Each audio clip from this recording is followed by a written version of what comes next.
Good morning दोस्तों, आप सभी को गुड मॉर्निंग। अब हम सोकर उठ गए हैं और आज है मकर संक्रांति 14 जनवरी, जो कि पूरा धूमधाम से मनाया जाता है। गंगा स्नान और आज से लगन भी स्टार्ट हो जाता है। तो देखिए अभी हम सोए हुए थे, अब उठ गए हैं। काफ़ी देर तक काम किए हैं यूट्यूब पे, फेसबुक पे। तो देखते हैं क्या क्या आज हो रहा है और क्या क्या होने वाला है। तो जुड़े रहिए ब्लॉग। तो उठ गइल बानी हम, अब देखो तनी घर में का व्यवस्था होता, का बनता। जुड़ा रही ब्लॉग के साथ। अरे बाप बाप हो बाप, सकारात के का व्यवस्था बा? का हाल बा माई? ठीक बा हो। का बनाओ तरू? अच्छा देखी हमारा घरे कोबी एकदम सकारात में। एकरा का करबू? एकदम तार देबू? आलू बा फटनी। अच्छा ये आलू बा फटता, सीटी उहो मार लागल। का बनले बड़ू? का डलबू एकरा में? देखा ना मटर बाक देनी है। हां धनिया काटे बनी, प्याज, हां ये सब डलाई। अच्छा हई उबालल जाला? हां, गरम गरम मसाला। अच्छा हई सब धनिया उनिया सब कटाइए गइल बा। हैं तो हई उबलाता है तब आउ सब ठीक है। तू नहाय बनू? हां नहाई सब बनाव ना। अच्छा सब करम। ओ तो हमारे खातिर कोनो ऑर्डर? सारा ऑर्डर बा दही लेवे के। दही लेवे के और कुछ? और कुछ ना, सब चीज आ गइल बा। आ तिलकु तुलकुट लावे के बा? सब चीज आ गइल बा, खाली दही डाल दो। हाँ। नहा लो। हां नहा के चाउ छुली ह। पर ये अपना काम बा। ठीक बा, तो जा तनी दही उही लेके आवे तब ले तू बनावो। का कमांडर भाई ले जा। ठीक बा ठीक बा ठीक बा ठीक बा। देखी हमारा घरे रुआ सब है, हमारा माई बनाओ तो एकदम कोबी देखी वाह। तो ठीक बा बनाओ, हम आओ तनी आए। कमंडल हम ले बनी, अब जा तनी दही लेवे। एगो इहे ऑर्डरे बा। तो जुड़ा रही ब्लॉग के साथ, देखी का होता दिन में। आज सुबह हो गई बटे और बहुत दिन के बाद हमारा बुझाता कि 14-15 दिन के बाद सुबह में घाम उगल बटुए। न तो हमेशा एकदम ठंडा, हमेशा एकदम सुबह में कुहा घिरल रहत रहे। लेकिन आज बड़ा बढ़िया दिन कोइले बा। आज सब खुई खातिर बढ़िया दिन कोइले बा।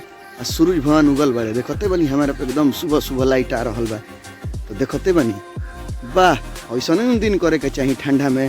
और हाथा ना ठंडा करता, ऊपर से कुहा गिर जाता टुए। सकारात तो सकारात लिखा हो गई बा। जुड़ा रही देखो तनी कैसे कैसे का होई दिन भ।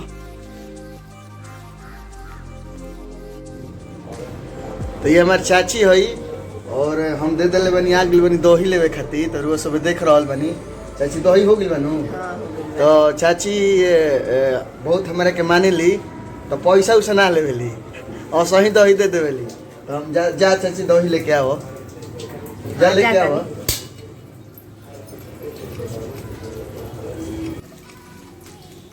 आप सब देख रहल बनी दही हम ले बनी। अब जा तनी घर है और बहुत बढ़िया दिन कोइले बा। मिजाज तो आज खुशे हो गइल टुए। आगुनी माई हइला हई अपन दही का भइल? कहाँ तक बनल? रुक जा देखाओ। हां से पानी डाल देले बनी, अब सीन दे। हां हां हां हो जा रख दा। अच्छा तेजा मत रख। हो जा। देखिए दही ला देले बनी। आ कब ले बन जाई? जानते अब हो जाई, अब पिया तन सब खौली आ हो जाई। ठीक बा ठीक बा ठीक बा, बनाओ जल्दी। पापड़ बड़ा ले बा। ठीक है बा। सुबह में हम नहा लिए हैं दोस्तों, और आप देख रहे हैं कि हम एकदम 4 फीट हो गए हैं। अब पूजा पाठ का कार्यक्रम करेंगे, लेकिन मान्यता है सबसे पहले कि पूजा करने से पहले कुछ चीज़ छू लेना चाहिए। तो हम जा रहे हैं अभी चावल छूने के लिए। माँ बोली हैं तो देखते हैं। हम 4 लोग हैं तो 4 में ये वाला हम छू दिए। चलिए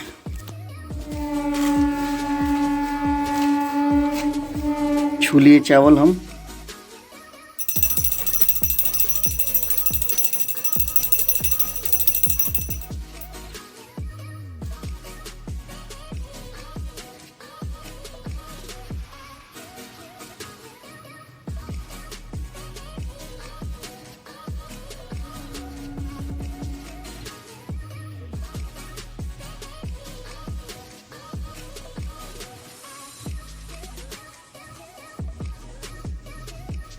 पूजा पाठ हम कर लिए हैं और ये मेरा छोटा सा मंदिर है जो कि घर में ही है।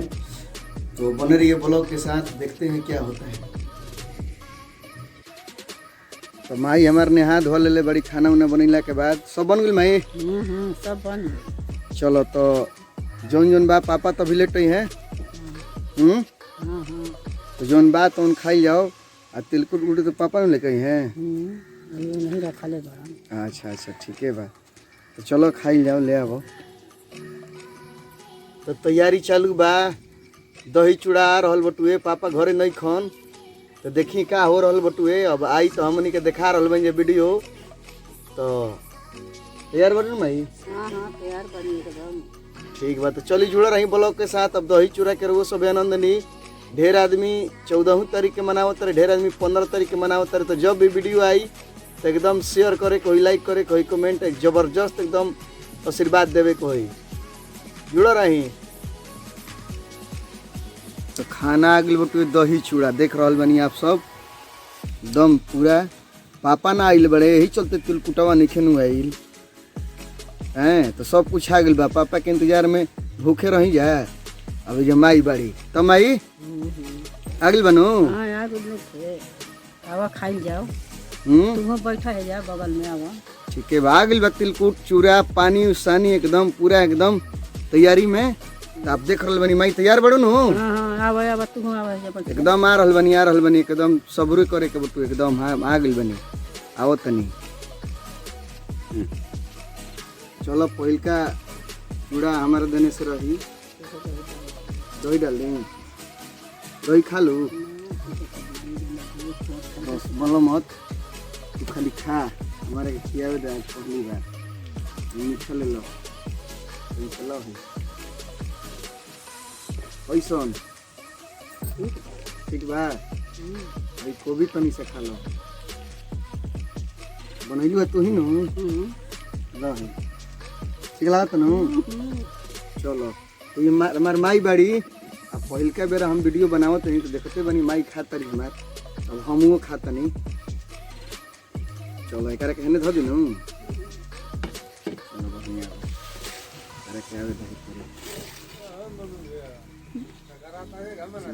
सब सकरात मनाई खूब पूरा ढंग से। और मनुराज के पूरा टीम के तरफ से और पूरा भोजपुरी समाज के तरफ से मकर संक्रांति के बहुत बहुत बधाई बटुए। तब हमनी के चूड़ा दही के आनंद ले हम जाए।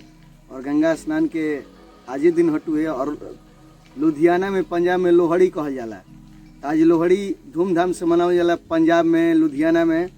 और बिहार में हमनी के मकर संक्रांति कहल जाला। तो जुड़े रही ब्लॉग के साथ। और हमनी के खाइब जा। तो माई के तो खेनी लो, तू खाए ही में खा, जब बुझाई तो खाए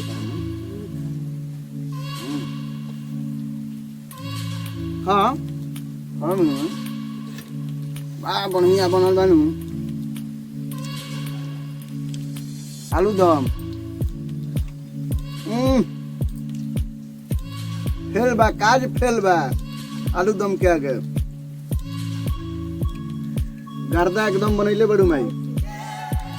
चूड़ा दही खा के एकदम मन तृप्त हो गई। आ कहल बा कि माई मारो भात प्रेम से बना दी है नु तो पुलाव फेल बा। तो माई बाबू के सेवा करे के चाहिए एनी टाइम।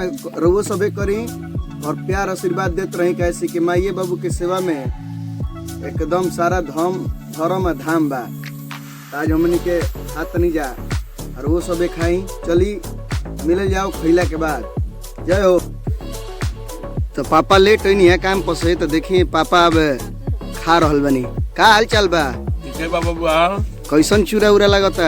बढ़िया लगता। पहले तमाम श्रोतागण के संक्रांति के शुभ अवसर पर बधाई हो। हमारे प्रथम पुत्र मन्नू राज भोजपुरी गायक के बड़ा नाम गाम बा। और संक्रांति के शुभ अवसर पर बेचारे इंतजाम सब के बड़े। आम जनता देख ली सब है। चूड़ा बा, दही बा, गुड़ बा, तिल बा, तिलवा बा। और माई बनैले बड़ी फर्स्ट क्लास के आलू दम कोबी। वाह वाह वाह। तो आलू दम कैसन बनल बा? एक नंबर के।